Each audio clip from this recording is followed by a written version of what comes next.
Hello dear students, I welcome you all to Akash Byju's JEE Solution Plus। क्या है ये JEE Solution Plus? देखिए, हम लोग JEE का पेपर देखते हैं, उसके सॉल्यूशंस को भी देखते हैं, राइट, और समझते हैं कि इस क्वेश्चन को किस तरीके से करना था। तो ये तो हुआ JEE सॉल्यूशन। फिर ये प्लस क्या है? देखिए, सॉल्यूशन को देख करके ये समझना कि क्वेश्चन ऐसे होगा बहुत आसान होता है, और मैक्सिमम बच्चे यही गलती करते हैं कि वो खुद से उस सॉल्यूशन का हिस्सा नहीं बनते हैं। क्वेश्चन का सॉल्यूशन देखा, फिर मन में सोचते हैं हाँ मैं भी यही सोच रहा था यार, एग्जैक्टली बिल्कुल सही किया है, अच्छे से सॉल्यूशन दिया है। लेकिन हम लोग जब अपने हाथ से उस क्वेश्चन को सॉल्व करते हैं, then we find out that we are committing silly mistakes. तो ये जो हमने प्लस लगाया है ना JEE सॉल्यूशन के आगे, this is to help you understand and eliminate your silly mistakes। कई बार आप देखते हैं कि आपको क्वेश्चंस को सॉल्व करने की अलग अलग अप्रोच मिलती हैं। तो कौन सी अप्रोच सही है, किस अप्रोच में क्या हम लोग गलती कर सकते हैं, इस आइडिया के साथ हम लोग ये JEE सॉल्यूशन प्लस सीरीज आप लोगों के लिए लाए हैं।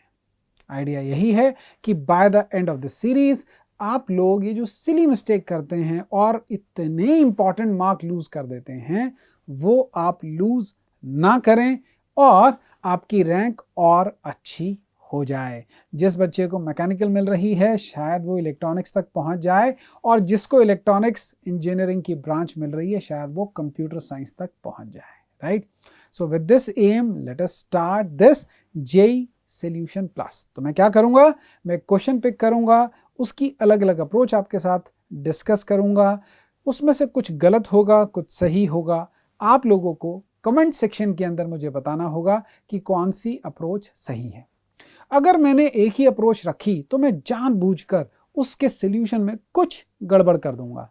आपको फिर से कमेंट सेक्शन में बताना होगा कि मैंने क्या गड़बड़ी करी है और मेरा आंसर गलत क्यों आया। ठीक है, इंटरेस्टिंग। चलिए शुरू करते हैं। Let us start with the very first question.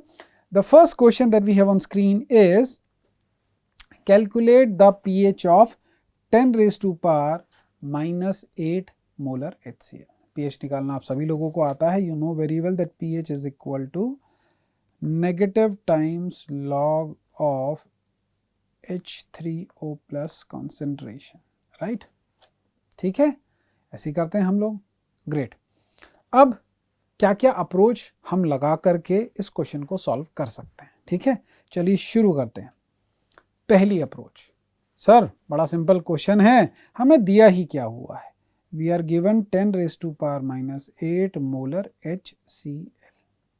इसका सब मतलब बड़ा सिंपल सा है, और वो ये कि H प्लस आयन कॉन्सेंट्रेशन जो है that is 10 raised to power -8 molar. यहाँ ध्यान रहे H प्लस या H3O plus is one and the same thing. Okay, तो अब हम लोगों ने pH निकाला, pH is equal to negative log 10 raised to power -8। Solve किया, आंसर आया 8। pH इज इक्वल टू 8, ये हमारा आंसर आ गया। ठीक है, ये पहली अप्रोच है। ये सही है या गलत है आप लोग बताएंगे कमेंट सेक्शन में अपना नाम और कमेंट लिख करके कि सर ये गलत है और ये इस वजह से गलत है। ठीक है, मैं अभी जब लाइव सेशन में हम इसको डिस्कस करेंगे तो मैं पूरी बात आपको बताऊंगा, लेकिन देखना ये है कि आप में से कितने बच्चे इसको पकड़ लेते हैं। ओके, चलिए ये थी पहली अप्रोच। आगे बढ़ते हैं, सेकेंड अप्रोच की बात करते हैं। सेकेंड अप्रोच ये है कि देखिए, जब मैंने बोला 10 raised to power -8 molar HCl, तो यहाँ पर मैं ये कहना चाहता हूँ that I have 10 raised to power -8 moles of HCl which are dissolved in 1 liter water, right. यानी कि मुझे वाटर को भी कंसिडर करना पड़ेगा। तो अगर मैं बोलता हूँ कि टोटल H प्लस कैसे निकलेगा, तो हम लोग बोलेंगे भाई total H plus will be H plus from HCl plus the H plus from water. ठीक है, ओके। तो इसको हम लोग अब ऐड कर लेते हैं, दिस इज 10⁻⁻8 और वाटर का आपको पता है H प्लस कॉन्सेंट्रेशन 10⁻⁻7 होता है। तो वैल्यू हमारे पास आया 1.1 इंटू 10⁻⁻7। ठीक है, अब pH का फॉर्मूला लगा लेते हैं। ये क्या आएगा, माइनस लॉग 1.1 इंटू 10⁻⁻7। ठीक है जी, सॉल्व किया जाए। हाँ, इसको जब हम लोग सॉल्व करते हैं तो आंसर आता है 6.958। ठीक है, मैं अप्रॉक्सीमेट इसको 6.96 लिख देता हूँ। ओके, तो ये हो गया pH of this 10⁻⁻8 molar HCl solution. और इसको हमने बोला अप्रोच नंबर 2, जहां पर हमने देखा, देखिए अप्रोच 1 और अप्रोच 2 में डिफरेंस क्या था। अप्रोच 1 में हमने वाटर की H प्लस कंसेंट्रेशन को कंसिडर नहीं किया। अप्रोच नंबर 2 हमने यहाँ वाटर की H प्लस कंसेंट्रेशन को कंसिडर किया है, राइट। अब अप्रोच 3, अब बोलेंगे सर थर्ड अप्रोच भी है। हाँ भाई है।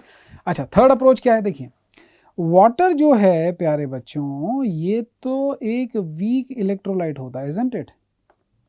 This is a weak electrolyte, right. हमने क्या किया है, हमने इस वाटर के अंदर HCl को ऐड किया है। We are adding HCl into it.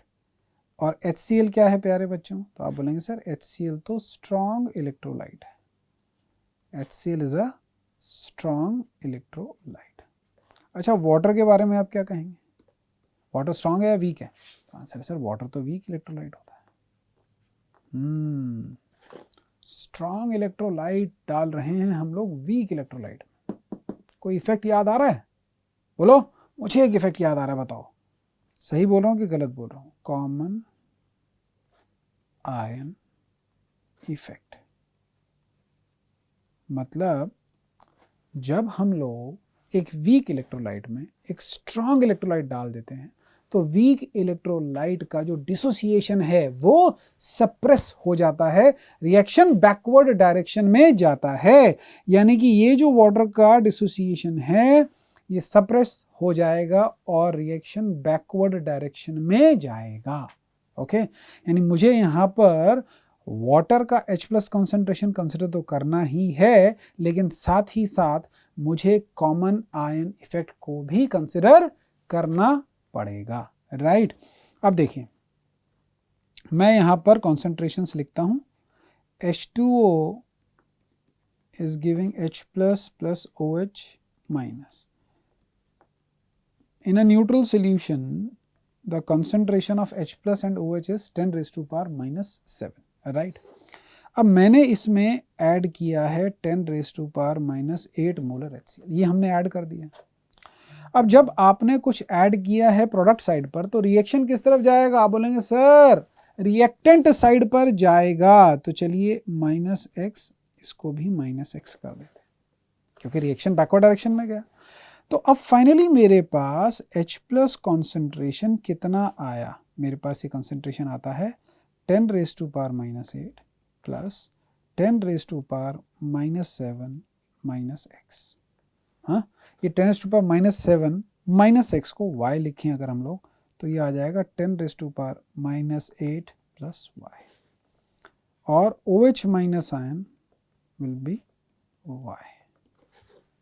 Agree? अच्छा, अब आपको एक बात और पता है, क्या पता है?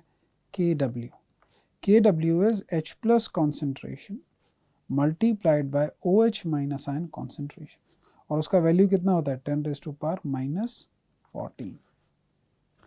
अब इस इक्वेशन में मैं H प्लस और OH माइनस आयन कॉन्सेंट्रेशन को ऐड कर दूं प्यारे बच्चों, तो मेरे पास आएगा 10⁻⁻14 is equal to 10⁻⁻8 plus y into y। तो ये आ गया y square plus 10⁻⁻8 y minus 10⁻⁻14 आ गया है हमारे पास। This is equal to 0। अब जब मैं यहाँ पर y के लिए सॉल्व करता हूँ प्यारे बच्चों, तो what do I get on solving? I will get y is equal to 9.5 into 10⁻⁻8। कैसे आया? इक्वेशन को सॉल्व करेंगे, क्वाड्रेटिक इक्वेशन आप सब जानते हैं, you can easily find out the value of y। नहीं सर आपको एग्जैक्ट वैल्यू कैसे पता है, याद है चलिए, तो y हमारे पास आ गया। अब y क्या है, y is nothing but 10 raise to power -7 minus x is equal to 9.5 into 10 raise to power -8। ठीक है, एक तो ये तरीका है कि आप यहाँ से x की वैल्यू निकाल लीजिए और उसके बाद आप जो है फिर H प्लस की कॉन्सेंट्रेशन को सॉल्व कर सकते हैं। बट मैं ये कहता हूँ कि इससे आसान तरीका ये है कि why don't we simply calculate the POH, because y is nothing but the OH minus n concentration. तो आप डायरेक्टली सॉल्व कर सकते हैं इसको, राइट इसको सॉल्व करेंगे, वैल्यू आ जाएगी 7.022 और यहाँ से जब आप pH निकालेंगे तो pH क्या आ जाएगा बेटा, 6.978। ठीक है, तो ये थर्ड मेथड है 10 raise to power -8 molar HCl का pH निकालने का, राइट। 3 अप्रोच मैंने आपको बताई। आप लोगों को मुझे ये बताना है कि अप्रोच 1 में हमने क्या गड़बड़ किया, अप्रोच 2 में क्या गड़बड़ किया, अप्रोच 3 में कुछ गड़बड़ है या गड़बड़ नहीं है, कौन सा तरीका सही है, कौन सा तरीका सही नहीं है। सारी बातें डिटेल में कमेंट सेक्शन में आप लोग लिखिए, मैं लाइव सेशन के अंदर इसको आपके साथ डिस्कस करूंगा, राइट। चलिए अब एक क्वेश्चन और लेते हैं और यहाँ पर क्वेश्चन सॉल्व करते समय मैं एक छोटी सी मिस्टेक जानबूझ करके करूंगा। देखते हैं आप में से कितने लोग इस बात को पकड़ पाते हैं, राइट। क्योंकि ये वो सिली मिस्टेक है जो पिछले 22 सालों में मैंने देखा है कि मैक्सिमम बच्चे करते हैं। ठीक है, चलिए क्वेश्चन पढ़ते हैं। क्वेश्चन है 1 mole of N2O4 at 300 Kelvin is left in a closed container at 1 atmosphere. It is heated to 600 Kelvin when 20% by mass of N2O4 decomposes to give NO2. We have to find out the resultant pressure and equilibrium constant Kp for the decomposition reaction. ठीक है, okay चलिए जी इसको solve करते हैं हम लोग। तो हमें N2O4 दिया हुआ है, N2O4 जब डिकम्पोज होगा तो यही बनाएगा, बोलो प्यारे बच्चों,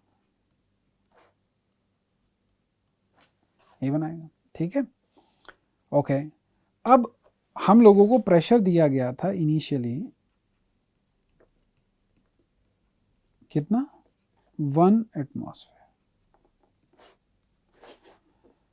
अच्छा, और हमें ये बोला गया कि जब हमने उसको हीट किया तो इक्विलिब्रियम पर 20% का डिसोसिएशन हो गया।